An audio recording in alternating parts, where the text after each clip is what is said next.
आज का ये दिवस एक संसार के लिए एक सुंदर मैसेज देता है कि प्रेम से अपने मन को भरपूर करो और अपने परिवार में, अपने कार्य क्षेत्र पर, जहाँ भी कोई कार्यरत है, प्रेम की सरिता बहा दें। जी जी।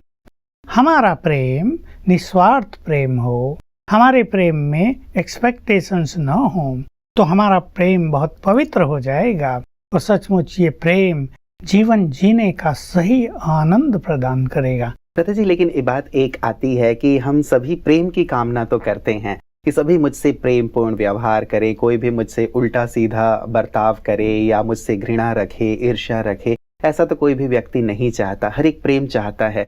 लेकिन जहाँ तक प्रेम देने की बात आती है कि मैं सबको इक्वली प्रेम दूं, चाहे वो गरीब है, अमीर है, लड़के हैं, लड़कियां हैं, बड़े हैं, छोटे हैं, तो ये जो प्रेम देने वाली जो बात आती है वहाँ पे व्यक्ति थोड़ा सा शायद कहीं मुझे लगता है कम हो जाता है। तो हम इक्वली कैसे सबको प्रेम बांटते रहें जैसे सरिता देती रहती है? इसका कारण ये है कि प्यार की बहुत कमी है सबके पास।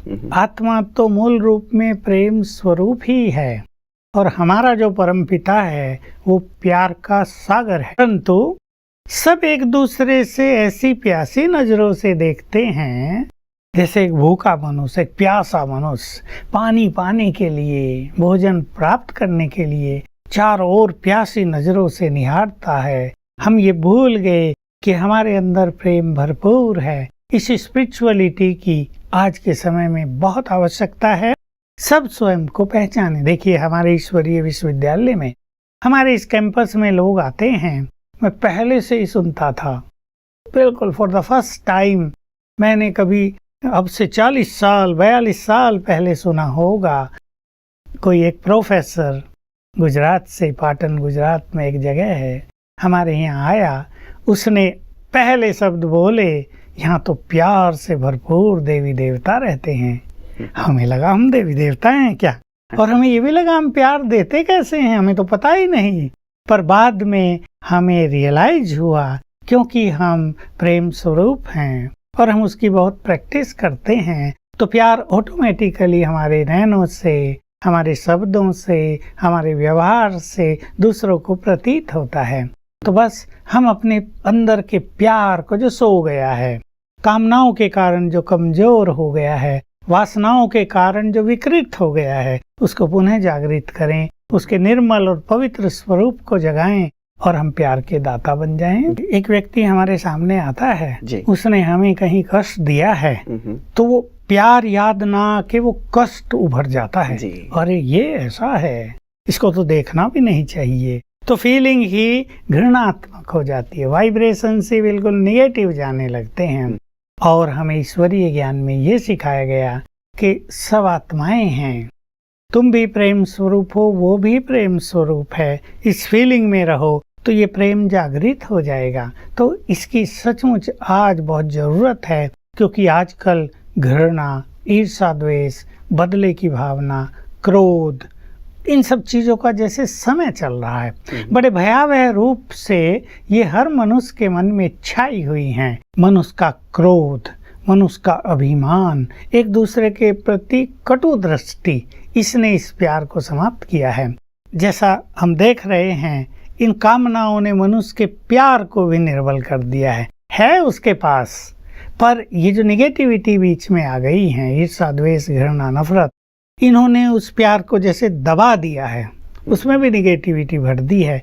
इनको हटाना आवश्यक है, तो हमें पता चलेगा प्यार हमारे पास बहुत है। देखिए, एक माँ अपने बच्चे को, छोटे बच्चे को बहुत प्यार दे देती है, सारा प्यार उस पर उड़ेल देती है, लेकिन किसी दूसरे को प्यार वो नहीं दे पाती। प्यार उसके अंदर है, लेकिन उसके प्रति जो उसकी नेगेटिव भावनाएं हैं, वो उसको प्यार से जैसे वंचित कर लेती हैं। उसे लगता है इसके लिए मेरे पास प्यार नहीं है, 4 लोगों के लिए मेरे पास भरपूर प्यार है, पर इन 2 के लिए बिल्कुल प्यार नहीं है।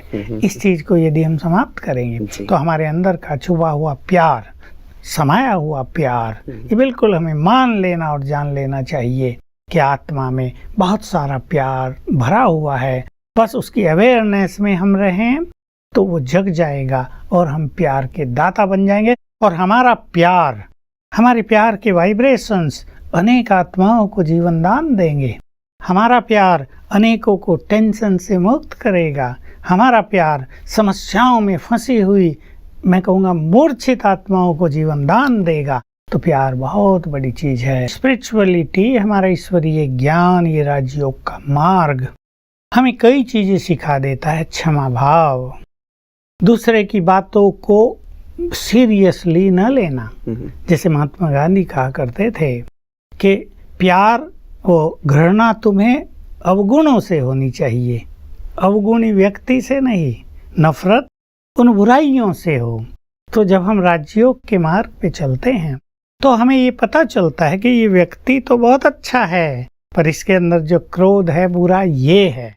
तो क्रोध एक बुराई है। हम क्रोध को बीच से हटा लेते हैं और आत्मा टू आत्मा, सोल टू सोल हमारा नाता जुड़ जाता है, तो प्यार का संबंध बढ़ने लगता है। बिल्कुल, मतलब स्पिरिचुअल प्रैक्टिस की आवश्यकता बहुत है। जरूर। मैं चाहूंगा कि आज के इस सुंदर दिवस पर सभी युवक इस पवित्र प्रेम को अच्छी तरह समझ लें। इसको केवल इमोशनल प्रेम न बनाएं, इसको केवल क्षणिक प्रेम न बनाएं, इसको ऐसा बनाएं जो जीवन भर चले और इसका प्रभाव बच्चों पर भी बहुत अच्छा पड़े और दूसरे युवक भी इससे अच्छी प्रेरणा लें। बिल्कुल दादाजी, ये भी कहा जाता है कि हमारा प्रेम प्रकृति से भी हो, क्योंकि प्रकृति हमें इतना कुछ देती है। राष्ट्र प्रेम की भी बात कही जाती है, तो प्रकृति और राष्ट्र से भी प्रेम आज के दिवस पे जरूर इसके लिए हम संदेश चाहेंगे कि किस प्रकार हम प्रकृति और अपने राष्ट्र से भी प्रेम करें। प्रकृति जो हमारी पालना कर रही है, हमारा इससे बहुत प्यार कि हम इसे नष्ट न करें। इसने हमारी युगों से पालना की है, हम इसको पवित्र वाइब्रेशंस दें। राष्ट्र प्रेम बहुत बड़ी चीज है। इसकी डेफिनेशन भी बहुत गुह्य है। इस प्रेम की परिभाषा एक और कर दें। हम अपने इस महान देश को पुनः सर्वोच्च शिखर पर ले जाना चाहते हैं, तो हम सभी भारत के वासी चरित्रवान बने, नैतिक मूल्यों से भरपूर बने, अपने देश में प्यार की गंगा बहाएं। आपसी जो संघर्ष है, जो देश को कमजोर करता है, जो दूसरों के मन में टेंशन पैदा करता है, उसको समाप्त कर दें। ये हमारा सच्चा देश प्रेम होगा। और तीसरी भी एक चीज है जो हमारा परम पिता है, जिससे हम युगों से प्यार करते आए, अननोइंगली, पहचानते नहीं थे, पर ऊपर को हाथ करके उसका गुणगान तो हम करते ही आए। अब उसने आकर हम सबको बहुत प्यार दिया है। तो मैं अपने सभी भाई बहनों से कहूँगा, अब जरा परमात्म प्यार की अनुभूति करें। भगवान प्यार बांट रहा है, वो प्यार का सागर है। हमने उसके प्यार का रस बिल्कुल चखा है अच्छी तरह, और उस प्यार में जीवन निर्मल और पवित्र बना है बहुतों का। तो मैं सबको कहूँगा, आज के इस प्रेम दिवस पर परमात्मा से भी प्यार करें और आपस में भी निर्मल प्यार करें। ये जो ईर्ष्या, द्वेष, घृणा, तेरा मेरा, ये जो नफरत भाव पैदा हो गया है, जिसमें प्यार फिर एक दिखावा रह जाता है, इन सब विकृतियों को समाप्त करके एक सच्चे प्यार की सरिता चारों ओर बहाएं।